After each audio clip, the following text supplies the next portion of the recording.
నమస్తే.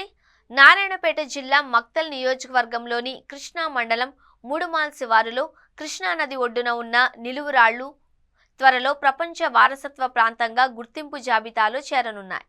ఈ నెల 7న మన దేశం నుంచి 6 ప్రఖ్యాత ప్రాంతాలను యునెస్కో ప్రాథమిక ప్రపంచ వారసత్వ ప్రదేశాల జాబితాలో చేర్చాలి అని ప్రతిపాదించారు.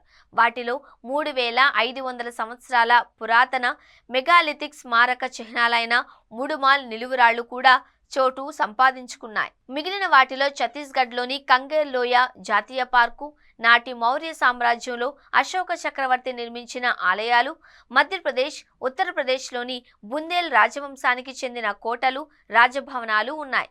దేశంలో ఇప్పటికే యునెస్కో గుర్తింపు పొందిన 56 వారసత్వ కేంద్రాలు ఉన్నాయి.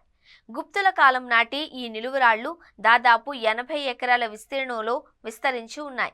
గతంలో 10 నుంచి 14 అడుగుల ఎత్తులో 100కు పైగా నిలువురాళ్లు ఉండేవి. కాలక్రమంలో చాలా వరకు ధ్వంసమయ్యాయి. ఈ నిలువురాళ్లకు ఎగువన రాళ్లపై సప్తర్షి మండలాన్ని చెక్కారు.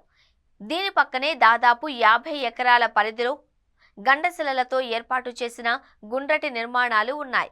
మూడుమాల్ నిలువురాళ్లను హైదరాబాద్ సెంట్రల్ యూనివర్సిటీ ఆచార్యుడు కెపి రావు వెలుగులోకి తెచ్చారు. వీటిని మెగాలిథిక్ మినర్గా గుర్తించినట్లు తెలిపారు. నిలువురాళ్ల నీడల ఆధారంగా సూర్యగమనాన్ని లెక్కించి ఉత్తర దక్షిణాయానాలను నిర్ధారించుకునేవారు అని పురాతత్వ శాస్త్రవేత్తలు చెబుతున్నారు. జై మక్తల్ ట్రస్ట్ అధ్యక్షుడు సందీప్ కుమార్ ఇక్కడ ఆర్బిట్ 2022ను ఏర్పాటు చేశారు.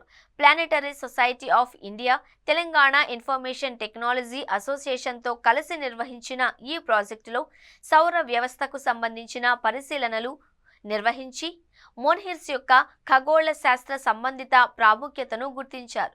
ఈ పరిశోధన ఫలితాలు యునెస్కో గుర్తింపు కోసం సమర్పించిన నివేదికలో పొందుపరిచారు. మూడుమాల్ మెన్హిర్స్కు యునెస్కో ప్రపంచ వారసత్వ గుర్తింపు కోసం ప్రత్యేక కమిటీని ఏర్పాటు చేయనున్నారు. ప్రస్తుతం ఈ నిలువురాళ్ల సంరక్షణ బాధ్యతను డెక్కన్ హెరిటేజ్ అకాడమీ ట్రస్ట్ చేపట్టింది. ప్రభుత్వ సహకారంతో వీటి చుట్టూ ఇనుప కంచె ఏర్పాటు చేసింది. పర్యవేక్షణకు ఒక కాపలా వ్యక్తిని నియమించింది.